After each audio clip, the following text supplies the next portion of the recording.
हमारे चैनल को सब्सक्राइब करें और बेल आइकन दबाएं।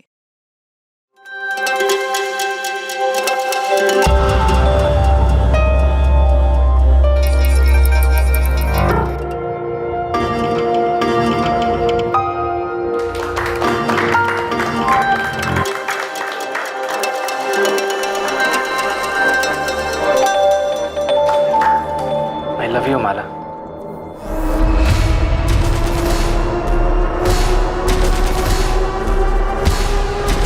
कहते हैं कि पति पत्नी का रिश्ता स्वर्ग में तय होता है, लेकिन अगर दोनों में से एक भी इस रिश्ते की गरिमा को संभालने में असफल साबित हो तो दोनों की जिंदगी नर्क बन जाती है। भोपाल में रहने वाले माला और सत्यम राठौड़ की शादी को 1 साल पूरा हुआ था। माला मां बनने वाली थी और सभी इस बात से बहुत खुश थे, लेकिन इस सब के बीच एक ऐसा सच पनप रहा था जो सबकी नजरों से बचा हुआ था।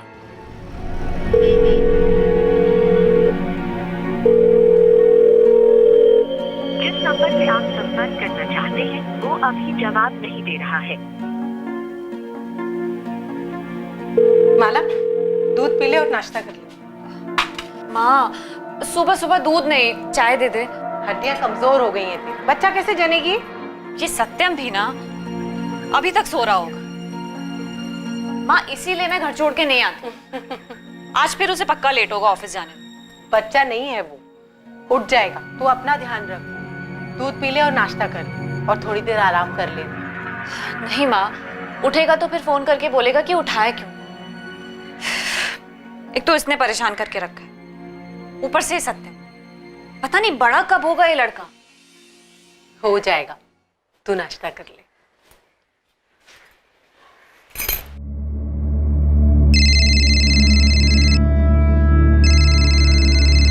दिमाग खराब हो गया क्या?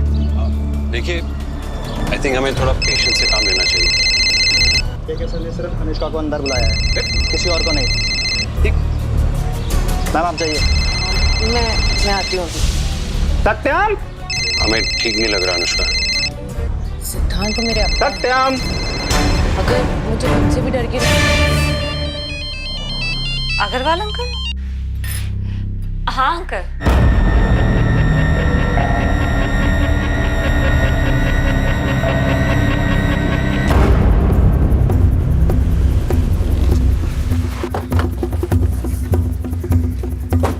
हटिए, पीछे हटिए।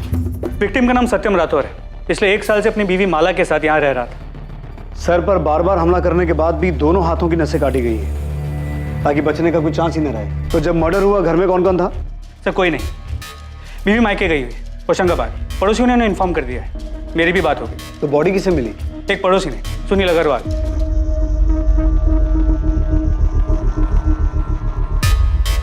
ये अंगूठी? सर शायद इसी की है, उंगली पे अंगूठी का निशान है। बीवी मायके गई है तो रोकने वाला भी कोई नहीं होगा। हो सकता है शराब ज्यादा हो गई, कहासुनी बढ़ गई हो। पड़ोसियों से पता करो, कल रात किसी ने झगड़े की कोई आवाज सुनी थी या फिर घर में किसी को आते जाते देखा हो? सर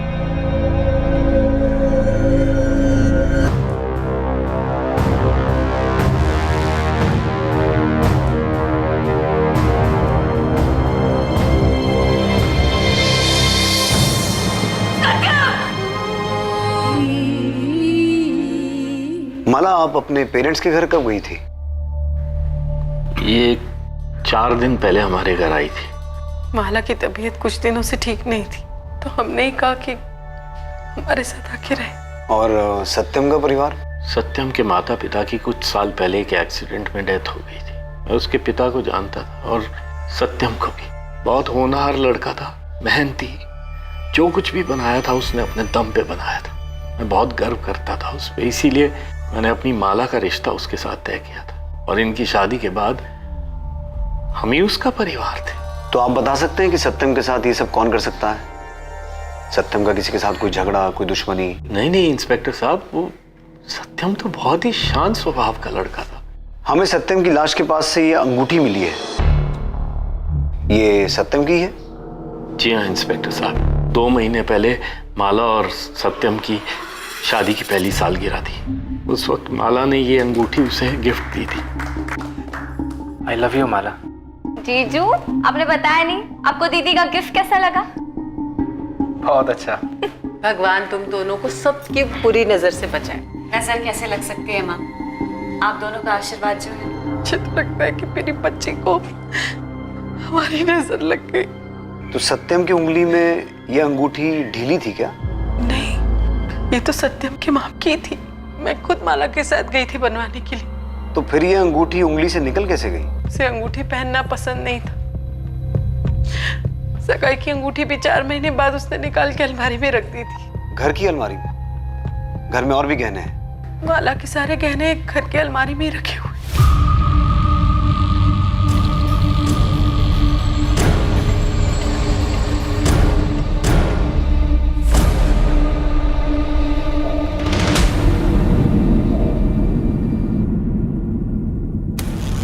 ये सत्यम की सगाई की अंगूठी है।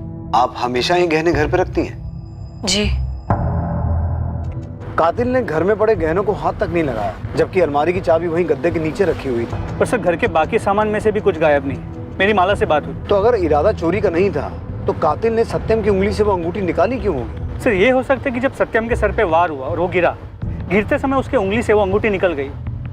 ऐसा हो सकता है यादव, लेकिन माला की माँ दिव्या ने बताया था कि वो अंगूठी सत्यम के हाथ में एकदम फिट थी और सत्यम की बॉडी पर लड़ाई झगड़े का कोई निशान नहीं है। तो फिर वो अंगूठी उसकी उंगली से निकली कैसे होगी? सर मुझे लगता है सत्यम के मर्डर के पीछे उन्हीं 2 लोगों का हाथ है जिनके साथ उसने पार्टी की। एक बार वो दोनों मिल जाए तो इस अंगूठी का मसला भी सुलझ जाएगा। और उन दोनों में से शायद एक औरत थी। हो सकता है वही झगड़े का कारण रही हो।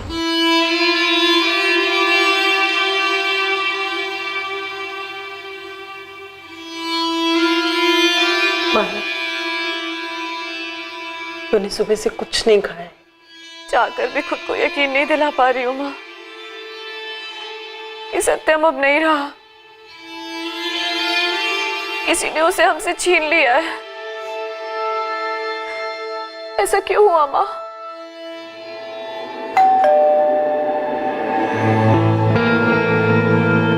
माँ दीदी कैसी हैं?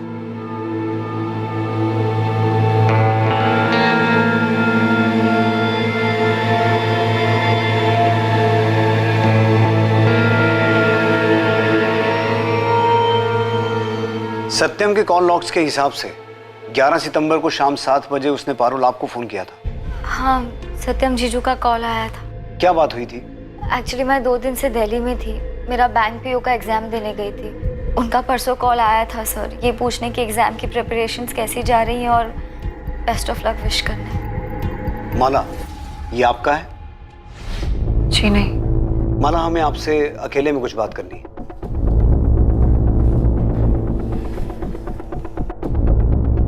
आपने बताया था कि आप कुछ दिन पहले अपने पेरेंट्स के घर गई थी। तो पेरेंट्स के घर जाने से पहले आपके सत्यम के साथ संबंध बने थे? ये सब क्या पूछ रहे हैं सर आप? इसका सत्यम के खून से क्या लेना देना?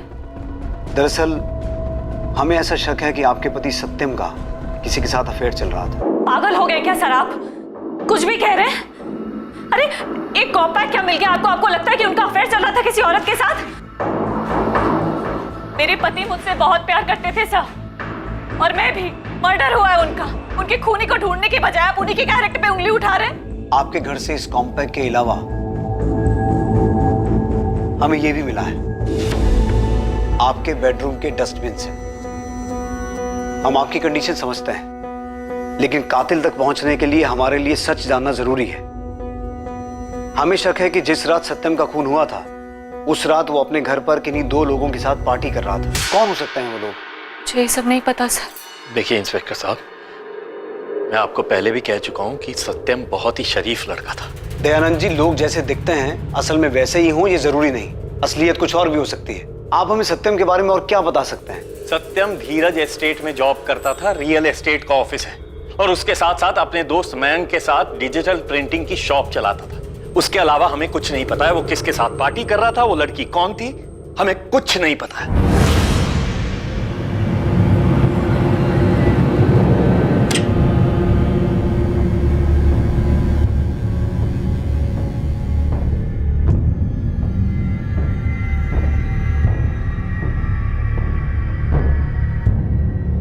बेटा, तूने सुबह से कुछ भी खाया पिया नहीं। थोड़ा सा दूध पी ले।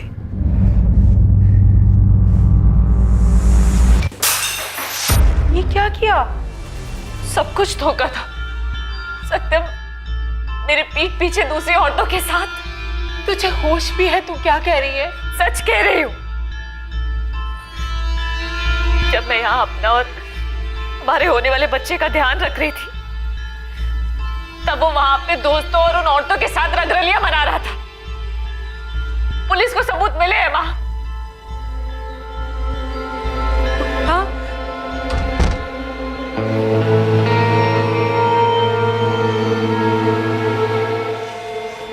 कितनी गर्मी है। अरे जीजू ला तो रहे हैं तेरी कोल्ड कॉफी। ये रहे तुम दोनों की मैंगो शेक्स।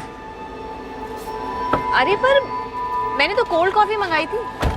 मैंगो शेक तो पारुल ने लाने के लिए कहा था ना। अभी इसी से मैनेज कर लो ना, ऑफिस जाने के लिए बहुत लेट हो रहा हूँ। तुम्हें अपनी बीवी की बिल्कुल भी फिक्र नहीं है, बस अपनी साली से प्यार करते हो।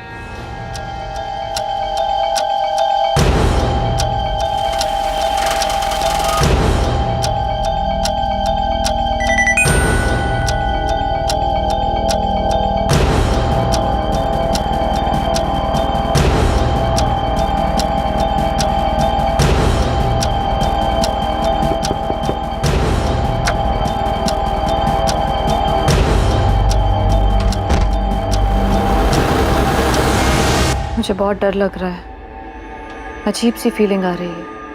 परेशान मत हो, मैंने सब प्लान कर लिया है। जी सर, सत्यम यहाँ काम करता था, बहुत ही सुलझा हुआ आदमी था, कभी किसी के साथ कोई झगड़ा तकरार कुछ नहीं। और दोस्ती, मेरा मतलब यहाँ ऑफिस में उसका कोई खास दोस्त था, कोई आदमी या कोई औरत? सर वो तो सबसे अच्छे से बात करता था, मुझे इस बारे में ज़्यादा पता नहीं, लेकिन किसी के साथ उसे घुलते मिलते नहीं देखा। 11 सितंबर जिस रात उसका मर्डर हो, वो यहाँ ऑफिस से कितने बजे निकला था? रोज की तरह 5 बजे। वो हर रोज शाम 5 बजे यहाँ से निकलकर अपने शॉप जाता था, फाइन क्राफ्ट प्रिंटिंग। जी सर, फाइन क्राफ्ट प्रिंटिंग मैंने और सत्यम ने साथ मिलकर शुरू की थी सर। डिजिटल प्रिंटिंग शॉप है सर। कब शुरू की थी ये शॉप? 6 महीने पहले। और तुम सत्यम को कब से जानते हो? सर हमारी दोस्ती पुरानी थी, करीब 4-5 साल पुरानी। दोस्ती अगर इतनी पुरानी है तो घर में भी आना जाना होता होगा? हाँ सर, पहले तो अक्सर साथ ही होते थे, लेकिन जब शादी हो गई तो थोड़ा आना जाना कम हो गया। तो जब माला घर पे नहीं रहती होगी, तुम लोग आपस में पार्टी तो करते होगे? हाँ सर, कभी कभी। तो फिर मर्डर वाली रात पार्टी में ऐसा क्या हुआ था तुम दोनों के बीच कि तुमने सत्यम को मार ही दिया? ये आप क्या बोल रहे हैं सर? उस रात मैंने उसके साथ कोई पार्टी नहीं की। इनफैक्ट मैं 1 महीने पहले आखिरी बार उसके घर गया था, और मैं उसको क्यों मारूंगा सर? वो मेरा दोस्त था। लेकिन मयंक, आंकड़े यही बताते हैं कि आखिर में दोस्ती दुश्मन निकलते हैं। मुझे सच सच बताओ, तुम्हारी प्रिंटिंग की दुकान को लेकर आपस में कोई झगड़ा था? सर ऐसा कुछ नहीं था, और ना ही मैंने कुछ किया। दूसरी बात यह है सर कि सत्यम माला भाभी को कभी धोखा दे ही नहीं सकता। सत्यम तो माला भाभी पे जान छिड़कता था, और वो कभी नहीं चाहता था कि माला भाभी को किसी चीज की कमी महसूस हो। इसीलिए वो जॉब के साथ साथ बिजनेस बढ़ाने में भी लगा था। मर्डर वाली रात 11 सितंबर को सत्यम कितने बजे निकला था दुकान से? वैसे तो वो रोज 10 बजे निकलता था, उस दिन उसको कुछ काम था तो 7 बजे निकल गया था। क्या काम था? ये तो पता नहीं सर, उसने किसी को कॉल किया और वो निकल गया।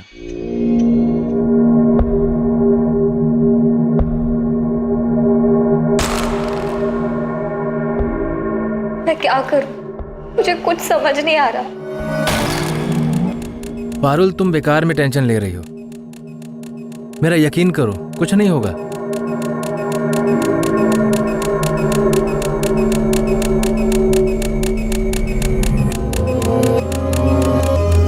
सर, सत्यम राठौर के कॉल रिकॉर्ड्स और मोबाइल लोकेशन डिटेल्स आ गई। उस शाम 7 बजे के आसपास उसने सिर्फ पारुल को फोन किया। पारुल तो दिल्ली गई हुई थी एग्जाम देने के लिए, तो उससे मिलने के लिए तो नहीं निकला होगा। उसके मोबाइल लोकेशन डिटेल के हिसाब से फाइन क्राफ्ट प्रिंटिंग से वो कमता नगर की ओर गया था, तो वहां से करीब रात 10 बजे के आसपास अपने घर वापस आया। अगर घर में पार्टी हुई थी तो प्लानिंग भी हुई होगी, दोस्तों को फोन किया गया होगा, या फिर हो सकता है कि पार्टी का प्लान पहले से ही बना हो, वो अपने दोस्तों से मिलने कमता नगर गया हो और उन्हें लेकर अपने घर चला गया हो। इस सत्यम का बैकग्राउंड चेक करने के लिए मैंने एक आदमी को काम पे लगा दिया। वो कहाँ जाता था, क्या करता था, ये सभी डिटेल्स जल्दी मिल जाएंगी। गुड, लेकिन इस सत्यम का कैरेक्टर पकड़ में नहीं आ रहा है। एक तरफ बीवी कह रही है कि बहुत प्यार करता था, और दूसरी तरफ बीवी के घर से जाते ही ऐसी पार्टीज करता था जिसके बारे में किसी को कुछ पता ही नहीं है। सर एक बात और, अपने क्लाइंट्स, ऑफिस स्टाफ और फैमिली के अलावा हाल फिलहाल में इसकी किसी अमन सैनी से 1-2 बार बात हुई। अमन, आप सत्यम के दोस्त थे? जी सर। कब से जानते थे उसे? तकरीबन 1 साल पहले सर काम के सिलसिले में उससे मुलाकात हुई थी। बातें तो रोज़ रोज़ नहीं होती थी सर, लेकिन जब कभी भी हम मिलते थे तब काफ़ी बातें होती थी। तो कभी बातों बातों में सत्यम ने आपसे किसी औरत का जिक्र किया? नहीं सर, ऐसा तो उसने कभी कुछ नहीं कहा। और सर उसको देखकर भी ऐसा कभी कुछ लगता नहीं था कि उसका किसी दूसरी औरत के साथ चक्कर रहा होगा। 11 सितंबर की रात 10 से 1 के बीच में तुम कहाँ थे? घर पे था सर। लेकिन आप ये क्यों पूछ रहे हैं? उस रात सत्यम ने अपने घर में 2 लोगों के साथ पार्टी की थी और उनमें से एक औरत भी थी। नहीं सर, ना तो मैं वहाँ था और ना ही इस बारे में मैं कुछ जानता हूँ। और सर उसकी वाइफ प्रेग्नेंट है। मैं सत्यम को ऐसी किसी भी चीज़ में सपोर्ट नहीं करता। ठीक है अमन, तुम जा सकते हो। Thank you sir.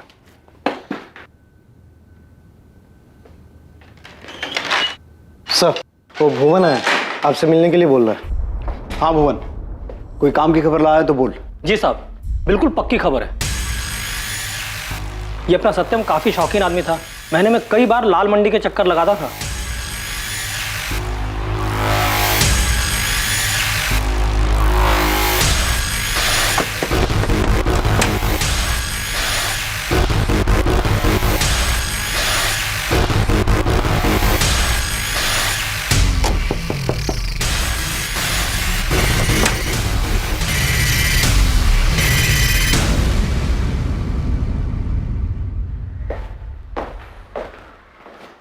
सत्यम राठौर को जानती थी? हाँ, जानती थी। दुख हुआ सुनकर, अच्छा आदमी था। शायद तुम्हें इतना अच्छा लग गया कि तुमने उसे शादी के लिए कहा, और जब उसने मना कर दिया तो तुमने उसे मार दिया। ठीक क्या बोल रहे हो साहब आप? प्यार, शादी, खून, आप लोगों ने तो पूरी कहानी बना दी। साहब मैं धंधा करती हूँ, पैसों के लिए उसके साथ सोई थी। ये किसी और का पाप मेरे गले पे मत डालिए। 11 सितंबर की रात तुम उसके घर गई थी या नहीं? नहीं गई थी साहब, लोग मेरे पास आते हैं, मैं लोगों के पास नहीं जाती। तो सत्यम में ऐसा क्या था जो वो तुम्हें अच्छा आदमी लगा? साहब मेरे पास सब चमड़ी के लिए आते हैं, काम हुआ और निकल गए। लेकिन सत्यम वैसा नहीं था। वो 4 से 5 बार आया होगा मेरे पास, सोया भी है मेरे साथ, लेकिन एक अलग ही सलीकी वाला आदमी था। सब घंटों मेरे साथ बातें किया करता था, वो इज्जत देता था मेरे को। लेकिन कुछ दिन से मुझे वो परेशान सा लग रहा था। ऐसा लग रहा था जैसे कोई बात अंदर ही अंदर उसे खाए जा रही हो। उसने तुमसे कुछ कहा किसी के बारे में? सब ज्यादा कुछ तो नहीं बताया, लेकिन उसकी बीवी के साथ उसका कुछ ठीक नहीं चल रहा था। ये पहली बार था जब किसी ने पुलिस को बताया था कि सत्यम और माला के बीच सब कुछ ठीक नहीं था। लेकिन इसके नतीजे पर पहुंचना आसान नहीं था। क्या कनक जो कह रही थी वो सच था, या जैसा बाकी सबको दिखता था कि सत्यम और माला साथ में खुश थे वो सच था? क्या सच में माला और सत्यम के बीच के संबंध काफी खराब थे? और अगर ऐसा था तो माला ने ये सच अब तक बयां क्यों नहीं किया था? हाँ सर, हमारे झगड़े होते थे जैसे हर हस्बैंड वाइफ के बीच में होते हैं। हमारे बीच भी छोटी मोटी बात को लेके कहा सुनी हो जाती थी। ठीक है, मान लेते हैं, लेकिन वो कौन सी छोटी छोटी बातें थी जिनको लेकर आपके बीच कहा सुनी होती थी? नॉर्मल झगड़े सर, रोजमर्रा की जिंदगी वाले। जैसे कपड़े बेड पे पड़े हैं, सामान बिखरा पड़ा है, मेरा टोकना उसे पसंद नहीं आना। माला जी, मैं अच्छी तरह से जानता हूं कि आप कुछ छुपा रही हैं। आपका पति प्रोस्टिट्यूट के पास जाता था। जब आप घर पे नहीं रहती थी तो वो किसी दूसरी औरत के साथ था, और आप कह रही हैं कि आपकी मैरिड लाइफ नॉर्मल थी।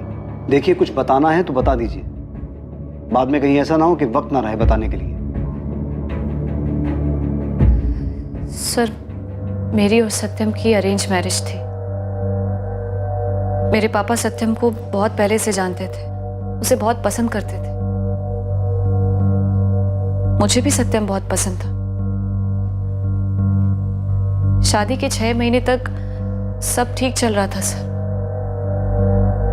फिर धीरे धीरे सत्यम में अजीब सा बदलाव आने लगा। पैसे को लेके अजीब सा लालच आ गया था उसमें। सर, मैं बिजली विभाग में काम करती हूँ। मेरी और सत्यम की सैलरी मिला के घर आराम से चल जाता था। लेकिन सत्यम को बहुत जल्दी बहुत आगे बढ़ना था। फाइन क्राफ्ट प्रिंटिंग को बहुत बड़ा बनाना चाहता था। इसलिए चाह रहा था कि मैं अपने हिस्से की प्रॉपर्टी पापा से मांग लूं। माला, मैंने अपनी पूरी सेविंग्स लगाकर दुकान खोली है ताकि तुम्हें और आराम की जिंदगी दे पाऊं। दिन रात मेहनत करता रहता हूं मैं ताकि तुम्हारी जरूरतें पूरी हो, और तुम अपने पापा से अपने हक का हिस्सा नहीं मांग सकती हो। उस पर तुम्हारा भी तो हक है। इतनी प्रॉपर्टी का वो करेंगे भी क्या? सत्यम, वो प्रॉपर्टी पापा की है, वो उसका जो चाहे करे। हम उनसे नहीं मांग सकते, उन्हें जब खुद से देना होगा तब दे देंगे। सत्यम तो पर मुझे लगता था कि तुम मुझसे प्यार करती हो। तो आपने पहले हमें ये सब बताना जरूरी नहीं समझा? सर, मैं पापा के सामने ये सच नहीं बताना चाहती थी। पापा उस पर बहुत भरोसा करते थे और मैं उनका भरोसा नहीं तोड़ना चाहती थी। हाँ, हमारे बीच झगड़े होते थे, लेकिन पिछले कुछ महीनों से सब कुछ ठीक होता हुआ नजर आ रहा था मुझे। बच्चे की खबर सुनकर वो बहुत खुश था। हाँ, वो जरूरत से ज्यादा समय अपने काम पे बिताता था, लेकिन मुझे लगा कि शायद वो हमारे आने वाले बच्चे के लिए कर रहा है ये सब। लेकिन अब मुझे पता लगा कि वो मुझसे दूर सारा वक्त उस कनक के साथ बिता रहा था, काम पे नहीं।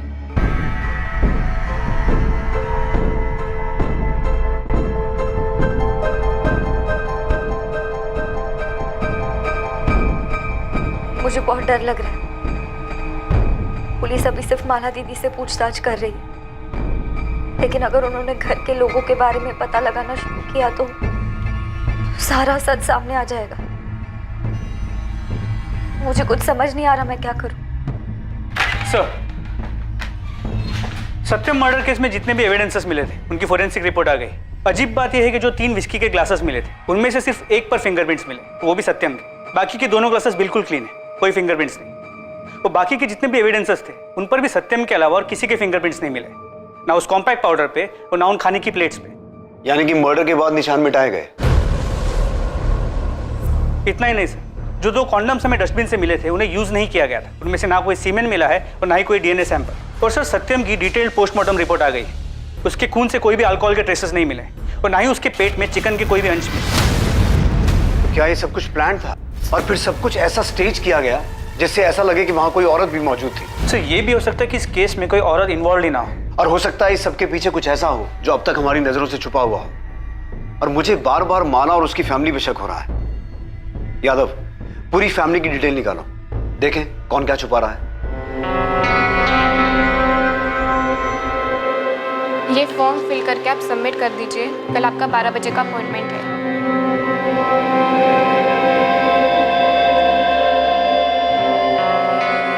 ये मेरा बच्चा है, मैं इसे कुछ नहीं होने दूंगा।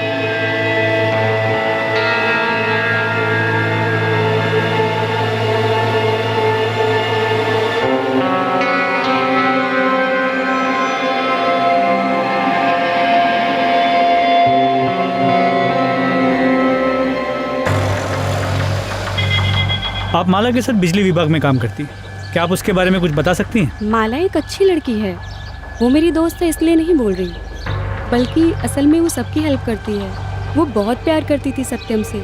क्या कभी उसने उनके बीच किसी झगड़े के बारे में बताया? नहीं सर, इनफैक्ट वो सत्यम को सरप्राइज करने का एक भी मौका नहीं छोड़ती थी। कितनी बार तो वो ऑफिस से हाफ डे लेकर निकल जाती थी। पूछने पर यही बोलती थी कि उसे सरदर्द की प्रॉब्लम है, लेकिन सर उसके चेहरे की खुशी से पता चलता था कि वो अपने पति के पास ही जा रही है। आपकी दोस्त ने हमें बताया कि आप अक्सर ऑफिस से हाफ डे लेकर निकल जाती थी, जबकि आपने हमें बताया था कि सत्यम काम के सिलसिले में रात 10 बजे तक घर से बाहर ही रहता था। तो आखिर आप ऑफिस से निकलकर जाती कहाँ थी? मैं घर ही जाती थी सर, और कहाँ जाऊंगी? मुझे माइग्रेन का प्रॉब्लम है सर, इसलिए जब सरदर्द बर्दाश्त के बाहर हो जाता था तब छुट्टी लेकर घर चली जाती थी। तो किस डॉक्टर को दिखा रही थी आप? किसी को नहीं सर, बस थोड़ा सा रेस्ट लेती थी और ठीक हो जाती थी। आपको माइग्रेन की वजह से अक्सर ऑफिस से हाफ डे लेकर जाना पड़ता था, लेकिन आपने आज तक किसी डॉक्टर को दिखाया ही नहीं। ये सब क्या फिजूल के सवाल कर रहे हैं सर आप? गलती हो गई, डॉक्टर को नहीं दिखाया, अब चली जाऊंगी बस, और कुछ? बस इतना ही कि अगर इस सब में आपका कोई हाथ हुआ ना, तो ये बिल्कुल मत सोचिएगा कि आपकी प्रेगनेंसी की वजह से कानून आपको बख्श देगा। जब किस्मत ने ही नहीं बख्शा तो कानून से क्या फर्क पड़ेगा? सजा तो मैं भुगत ही रही हूँ।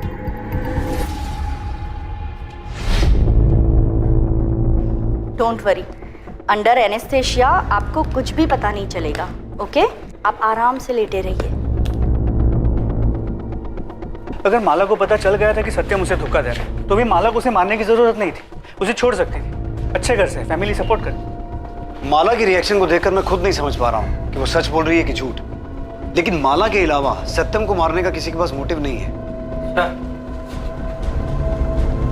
सर, माला और उसके फैमिली मेंबर्स के पिछले 5 महीनों के कॉल रिकॉर्ड्स।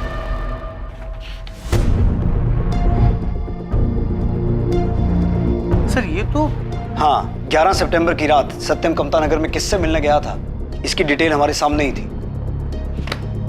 माला और उसका पूरा परिवार शुरू से ही झूठ बोल रहा है। अपने आदमी को काम पे लगाओ। कमता नगर के जितने भी होटल, लॉजेस और रेस्टोरेंट्स हैं, हर जगह पूछताछ करो। इस बार सबूत के साथ ही उनका सामना करेंगे। देखते हैं कौन सी कहानी बचाती है उन्हें।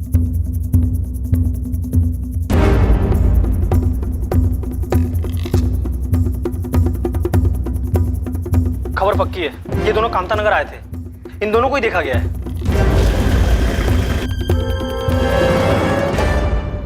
तुमने इसे देखा था? हाँ सर, वो लड़की कमरे में इसी आदमी के साथ थी, बहुत रो रही थी साहब। फिर क्या हुआ? सर मैं बस कमरे में चाय देने के लिए गया था, उसके बाद क्या हुआ मुझे नहीं पता। इसके अलावा कुछ देखा या सुना? सर एक बात और, हर इंसान के व्यक्तित्व के कई पहलू होते हैं। कई बार जो जैसा दिखता है असल में वैसा होता नहीं। इस केस में हर बार सत्यम के बारे में जो पुलिस सोच रही थी, नतीजा बिल्कुल उससे अलग ही निकल रहा था।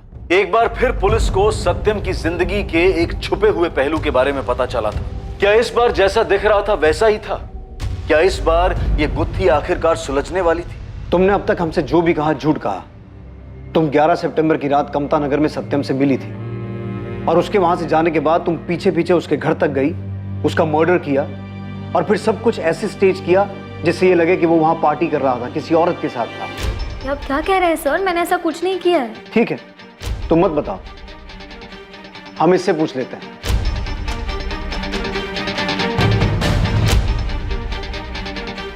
हम सच जानते हैं पारुल। ये रहे तुम्हारे फोन लोकेशन डिटेल्स। तुमने हमसे झूठ कहा था कि तुम बैंक पीओ का एग्जाम देने के लिए दिल्ली गई थी, जबकि तुम यहां भोपाल में ही मौजूद थी। और तो और तुम 11 सितंबर की रात कमता नगर के चंद्रावती लॉज में सत्यम से मिली भी थी। और हम ये भी जानते हैं कि वहां तुम अपने इस दोस्त मनीष के साथ रुकी हुई थी।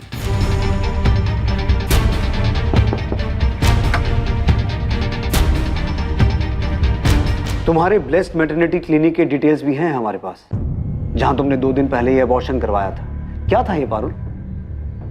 Love triangle? सत्यम के साथ रिलेशन बनाने के बाद तुम्हें मनीष से प्यार हो गया और जब सत्यम ने विरोध किया तो तुमने सत्यम को रास्ते से हटा दिया। वो बच्चा सत्यम का था, इसीलिए अबॉर्ट करवाया। नहीं सर, ऐसा कुछ नहीं था सर। मैं मनीष से प्यार करती हूँ और जीजू ये बात जानते थे, लेकिन मनीष मेरे कास्ट का नहीं है और पापा हमारे रिश्ते के लिए कभी नहीं मानते। और ऊपर से मैं प्रेग्नेंट हो गई सर, इसलिए मैंने जीजू को मिलने के लिए लॉज में बुलाया था। पारुल, तुम पापा को मनाओ या मैं उनसे बात करता हूँ। पापा नहीं मानेंगे जीजू, और हक कर शादी करने जितने पैसे भी नहीं है हमारे पास, और ना ही मनीष के पास कोई जॉब है। जीजू आप तो समझ सकते हैं ना, आप ही की तरह इसकी फैमिली में भी कोई नहीं है। भैया मैं पारुल से बहुत प्यार करता हूँ, मैं उसे हमेशा खुश रखूंगा। देखो मनीष, पारुल, मैं ज्यादा से ज्यादा तुम्हारे पापा से बात कर सकता हूँ और क्या कर सकता हूँ। हाँ, लेकिन तुम दोनों की भागने में बिल्कुल मदद नहीं करूंगा मैं। अगर हम मनीष की सर्टिफिकेट्स पर उसका सरनेम चेंज कर दे और आप पापा को कन्विंस कर दे कि मनीष आपके ही गांव से है, आपका जानने वाला है, तो पापा मान जाएंगे। वो आपकी बात कभी नहीं टालेंगे जीजू। तुम पागल हो गई हो? तुम माँ पापा को धोखा देना चाहती हो? अगर तुम मनीष से प्यार करती हो तो हिम्मत करके पापा से बात करो, उन्हें मनाओ। वो नहीं मानेंगे, मैं जानती हूँ जीजू। वो जबरदस्ती मेरा अबॉर्शन करवा देंगे और किसी और के साथ शादी करवा देंगे। मेरी जिंदगी बर्बाद हो जाएगी जीजू।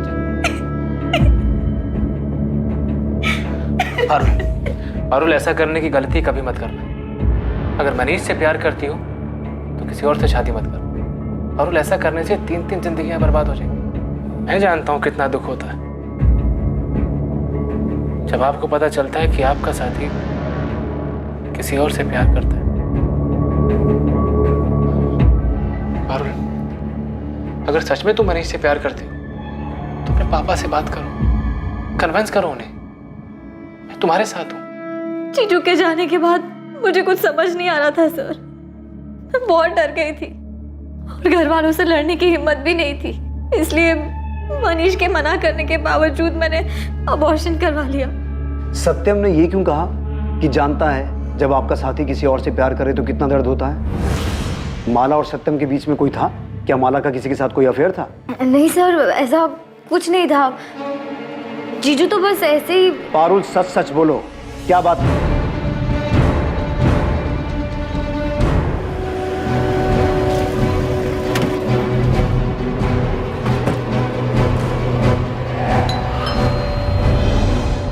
एक बात मुझे शुरू से ही खटक रही है कि जब चोरी नहीं करनी थी तो कातिल ने सत्यम को मारने के बाद उसकी उंगली से यह अंगूठी क्यों निकाली? शुरू में ऐसा लग रहा था कि सत्यम ने शायद शादी में बेवफाई की है, इसलिए गुस्से में आकर यह अंगूठी निकालकर फेंक दी गई कि जब प्यार ही नहीं है तो निशानी का क्या फायदा। और असल में यही सच है कि प्यार नहीं था। लेकिन यह मामला सत्यम की बेवफाई का नहीं, तुम्हारी बेवफाई का है। आपका दिमाग तो नहीं खराब हो गया है सर? कुछ नहीं मिला तो हाथ धो के मेरे ही पीछे पड़ गए। जाकर असली खूनी को क्यों नहीं पकड़ते हैं? वही कर रहा हूं। ये है तुम्हारे दूसरे नंबर के पिछले 2 साल के कॉल रिकॉर्ड्स, जिसके बारे में तुमने हमें बताया नहीं था, लेकिन हमने पता लगा लिया। इसे एक बार पढ़कर ही समझ में आ जाता है कि तुम किससे रात को 2-2 बजे तक बातें करती थी और तुम्हारा अफेयर किसके साथ चल रहा था। पारुल, सच सच बोलो, क्या बात थी? सर, दीदी ने कुछ नहीं किया है। दीदी कभी ऐसा कुछ नहीं कर सकती। पारुल, हम ये नहीं कह रहे हैं कि तुम्हारी दीदी ने कुछ किया है, लेकिन पूरी बात बताओ। हो सकता है तुम्हारे जीजू की हत्या का राज उसी बात में छुपा हो। जीजू ने मुझे बताया था कि दीदी ने क्या किया। मैं अमन के बारे में जानती थी, मगर मैं ये नहीं जानती थी कि दीदी शादी के बाद भी उससे मिलती थी। अमन सैनी?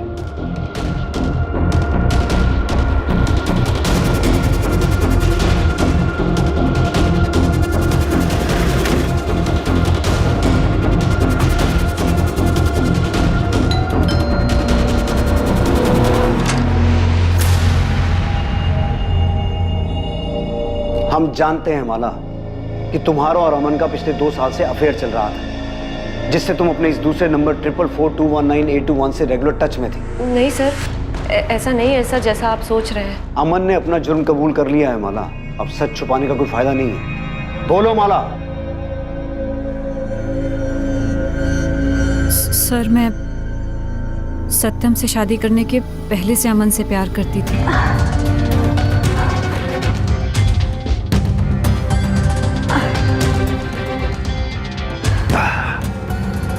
अमन, पापा मेरी शादी तय कर रहे हैं किसी सत्यम के साथ। कुछ करो ना। अरे यार, मेरी खुद समझ में नहीं आ रहा कि मैं क्या करूं, कैसे उन्हें मनाऊं हमारी शादी के लिए। मेरी सारी उम्र निकल जाएगी उनकी बराबरी करने में। मुझे बहुत डर लग रहा है, अजीब सी फीलिंग हो रही है। अगर तुम मेरी मानो तो मेरे पास एक आइडिया है। क्या? तुम उस सत्यम से शादी कर लो। मैं मर जाऊंगी पर किसी और से शादी नहीं करूंगी, समझे तुम?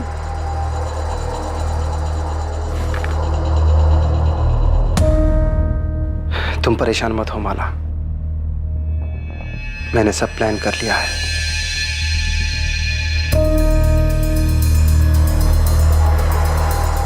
बिना किसी तमाशे के चुपचाप तुम सत्यम से शादी कर लो। 6 महीने हंसी खुशी उसके साथ रहो, सब कुछ परफेक्ट लगना चाहिए। फिर उसे डिवोर्स दे देना। बहाना हम सोच लेंगे या बना लेंगे। सत्यम, मैं नहीं रह सकती तुम्हारे साथ। अरे टाइम कहाँ है तुम्हारे पास मेरे लिए? ये अचानक क्या हो गया तुम्हें? बस बहुत हो चुका है, मुझे तुमसे डाइवोर्स चाहिए।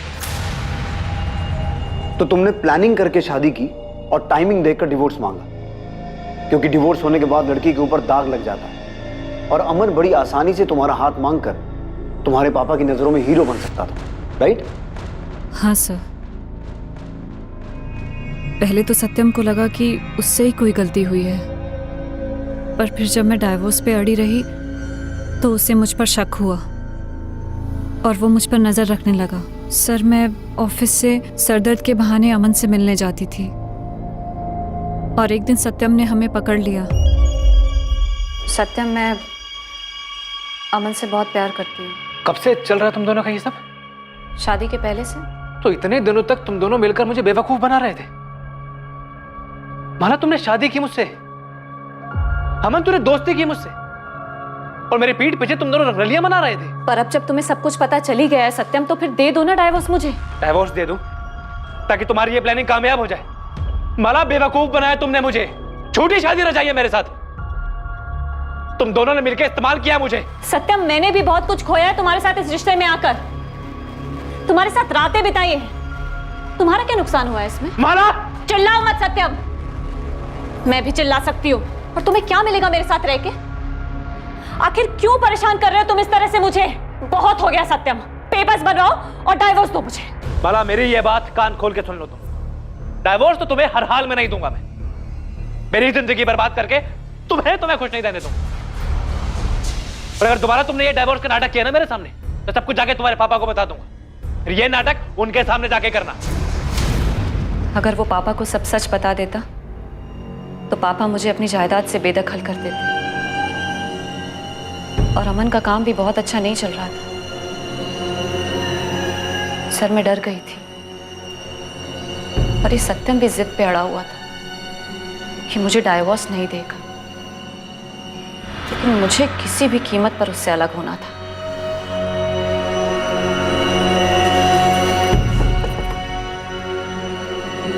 मैं मां बनने वाली हूं सत्यम।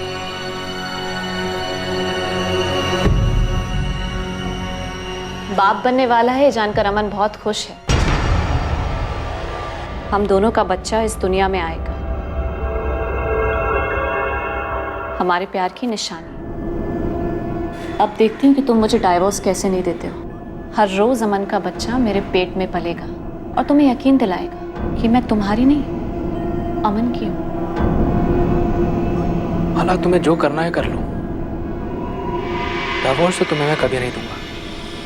सत्यम, वो तो मैं करूंगी। छुटकारा तो तुमसे लेकर रहूंगी चाहे जो हो जाए।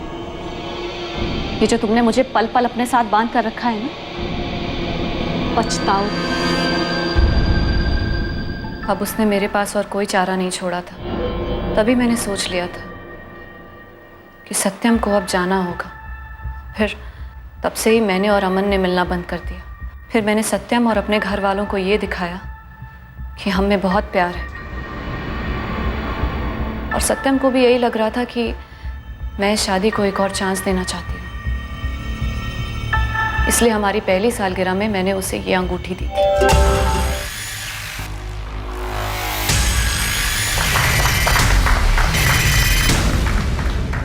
अभी तक तो सब सही चल रहा है पारुल। मैं माला से बहुत प्यार करता हूँ, पर मुझे नहीं पता मैं इस बच्चे को अपना भी पाऊंगा या नहीं। जीजू, दीदी इस रिश्ते को और एक मौका दे रही है, आप भी कोशिश करिए प्लीज। तो पिछले 4-5 महीने में तुमने सॉलिड एक्टिंग करके पूरे ड्रामे का स्टेज सजा दिया। हाँ, मेरा दूसरा फोन मेरे पास शादी के पहले से था, हम उसी के जरिए बात करते थे। फिर मैंने ऑफिस से छुट्टी ली और 4 दिन के लिए माँ पापा के घर आ गई।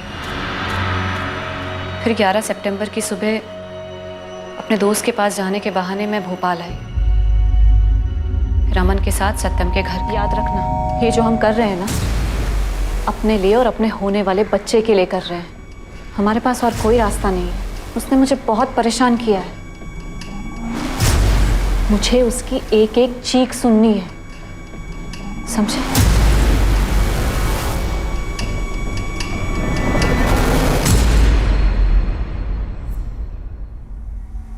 माला के जाने के बाद मैंने घर के अंदर रात होने का इंतजार किया।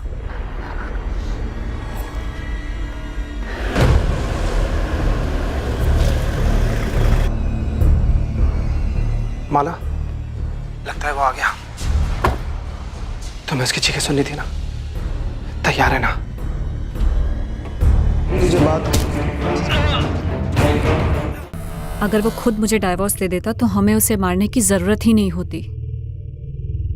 सामने से मांग रही थी, लेकिन उस पर तो अहंकार का भूत सवार था। और तुम पर बदले का। सत्यम की मरते वक्त चीखें सुनना चाहती थी तुम।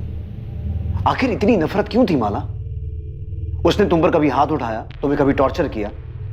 उसकी गलती सिर्फ इतनी थी कि वो तुम्हें प्यार करता था, तुम्हें छोड़ना नहीं चाहता था।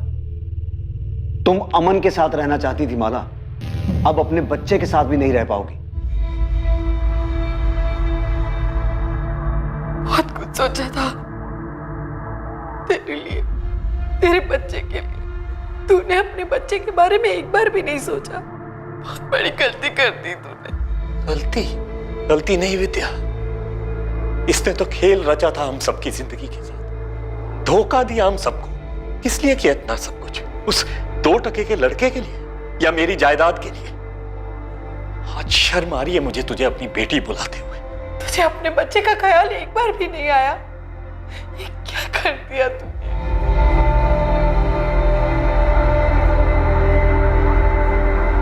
प्यार एक ऐसा एहसास है जो 2 लोगों को आपस में बांध कर रखता है, लेकिन कई बार इस एहसास के बहाव में लोग बिना सोचे समझे सही और गलत की सभी सीमाएं पार कर जाते हैं और जुर्म की राह पर चल पड़ते हैं। माला और अमन का प्यार गलत नहीं था, लेकिन उस प्यार को पाने का रास्ता गलत था। सत्यम का गुस्सा जायज था, शादी के नाम पर उसके साथ खिलवाड़ हुआ था, लेकिन जब इस शादी की नींव ही खोखली थी तो अब उससे किसी भी तरह की उम्मीद लगाना फिजूल था। अच्छा होता अगर सत्यम ये समझकर इस रिश्ते से अलग हो जाता और अपनी जिंदगी को एक दूसरा मौका देता। भावनाओं में बहकर फैसले लेना आसान है, मुश्किल है भावनाओं के बवंडर में भी रिश्ते को बनाए रखना और समझदारी से काम लेना। जहां एक तरफ सत्यम अपनी जान गंवा बैठा, वहीं दूसरी तरफ अब माला और अमन अपनी सारी जिंदगी जेल में बिताएंगे, एक दूसरे से अलग। और कोई गलती ना होते हुए भी उनके होने वाले बच्चे को इस गलती की सजा का भागीदार बनना पड़ेगा। अपराध की नींव पर कभी भी खुशहाल जिंदगी की छत नहीं डाली जा सकती।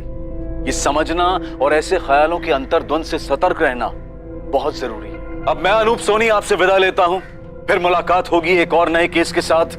और याद रखें, क्राइम और आपके बीच में सिर्फ इतना फर्क है कि आप कितने सतर्क हैं। सतर्क रहें, सुरक्षित रहें।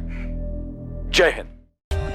For more updates, subscribe to our channel, click the show links and enjoy watching the videos.